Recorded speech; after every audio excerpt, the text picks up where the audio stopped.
The public eye first found Jenna Bush Hager when her father, George W. Bush, became the President of the United States in 2001.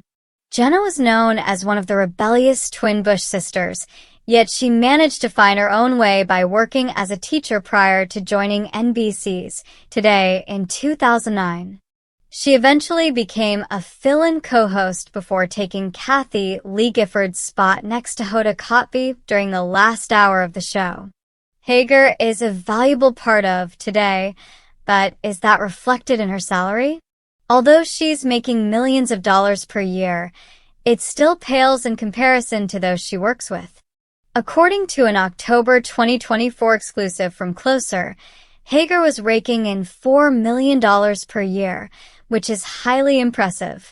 However, when the popular Kotb announced that she was leaving in 2025 after 18 years on Today and 27 total with NBC, the outlet reported that a source told them Hager wanted more money. It's a matter of principle. Savannah gets double what she makes, and it's not fair if Jenna's doing the same amount of work, which she is. Jenna's right up there with Savannah and Al Roker. The source concluded she needed to get paid to avoid pissing off Jenna. So did Hager get that raise, and do her co-hosts really make so much more than she does? There have been no updates about her demanding a raise, although you certainly couldn't blame her based on what her Today coworkers make. According to Celebrity Net Worth, Carson Daly makes $5 million per year. Celebrity Net Worth also reports Roker is double that at $10 million annually. Meanwhile, as for Guthrie, a 2020 exclusive from Page 6 had a source telling them Savannah's new deal will be significantly more than $8 million a year. It's not a surprise that Al Roker would make so much money on Today. Having started in 1996, he's the most well-known face of the morning news show. For Daly to make more money than Jenna Bush Hager, despite having started 4 years after her in 2013, could be cause for concern. The argument there is that Daly is a much bigger name for both the show and NBC. The same Celebrity Net Worth article also has him making another $5 million a year for The Voice. Savannah Guthrie makes double what Hager gets, even though she began on Today in 2011, 2 years later than the former president's daughter. There is a case to be made for this as well because Guthrie is the show's top anchor. With how close the Today family is, salaries might not be the most important factor when it comes to job happiness. As Hoda Kotb said on Today when she returned to fill in for Guthrie after her mother, Nancy, went missing, "I'm part of the family. I'm happy to be with you because we show up for each other, via people." For Hager and everyone else at the show, that's likely more valuable than money.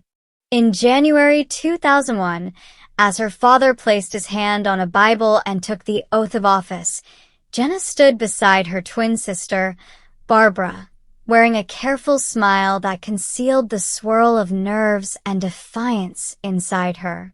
Overnight, she transformed from a college student navigating early adulthood into a first daughter of the United States. It was a title she had not auditioned for, had not sought, and certainly had not prepared to carry. The world watched her closely. Too closely. Every late-night outing, every college prank, every whispered rumor became headline material. The tabloids relished the narrative of the rebellious twin. There were stories about fake IDs and run-ins that felt, to Jenna, like the magnification of ordinary young mistakes. She understood, even then, that she was living in a fishbowl, but understanding didn't make it easier. Inside the White House gates, life unfolded in surreal contrast. There were state dinners and world leaders, hushed corridors with portraits of presidents long gone, Secret Service agents who learned her coffee order and walked 10 paces behind her at all times. Yet despite the grandeur, she felt a stubborn urge to build something that belonged solely to her. "I don't want to be famous," she once confided to a friend. "I want to matter." That desire would follow her long after the motorcade engines cooled. A life beyond the last name. When her father's presidency ended, Jenna stepped into a quieter world, but not into obscurity.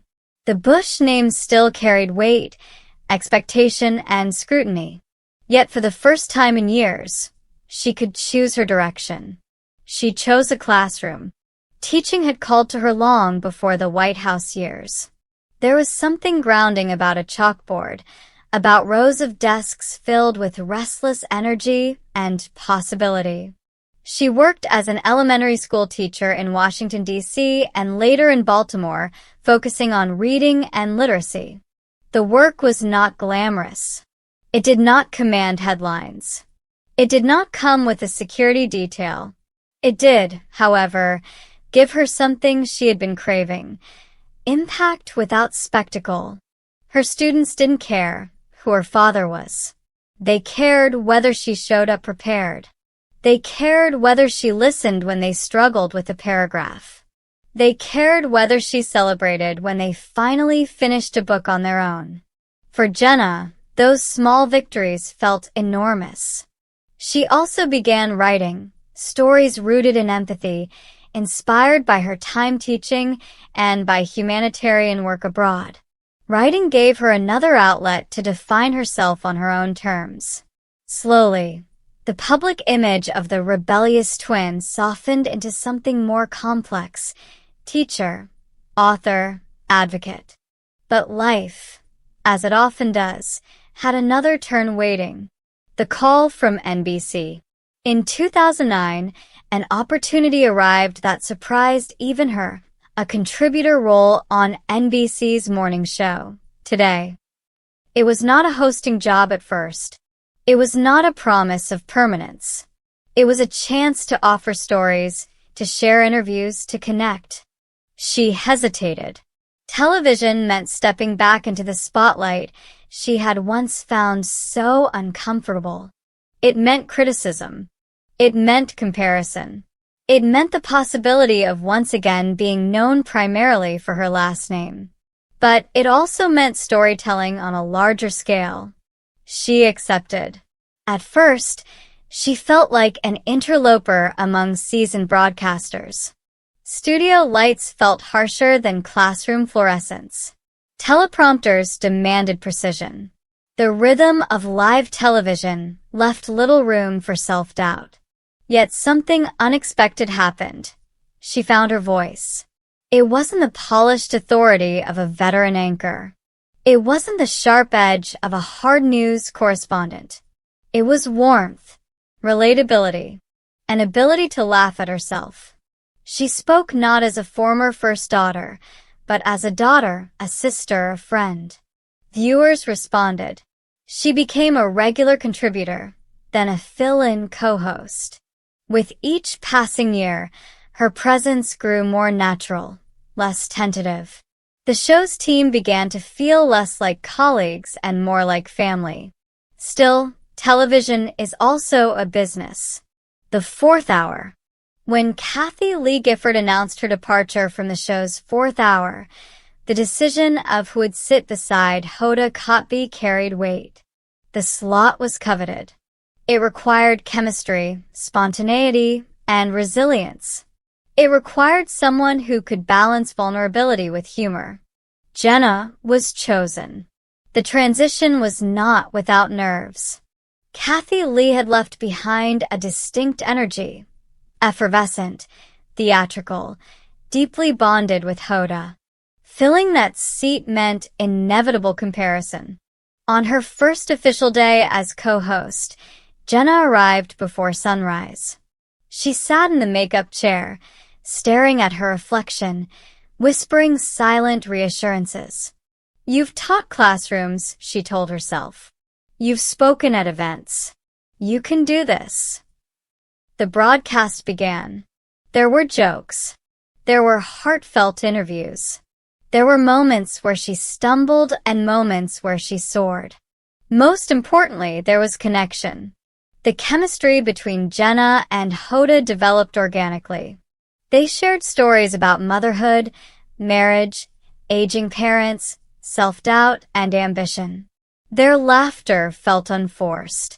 Their tears felt real. Over time, viewers embraced Jenna not because of who her father had been, but because of who she was on screen. The salary question. Success on television often invites another question, one less sentimental, more transactional. Money. By October 2024, reports circulated that Jenna was earning $4 million per year. The figure, to most Americans, was staggering. It represented financial security beyond imagination.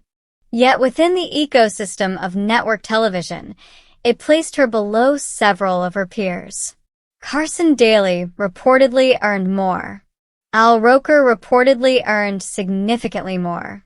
Savannah Guthrie, as the show's top anchor, earned substantially more.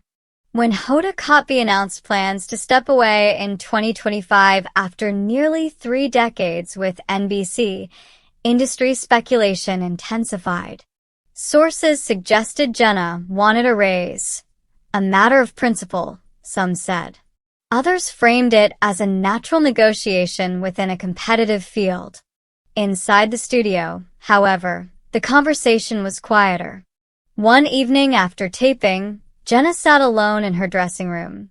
The buzz of the day had faded. She scrolled through headlines on her phone, reading speculation about her worth.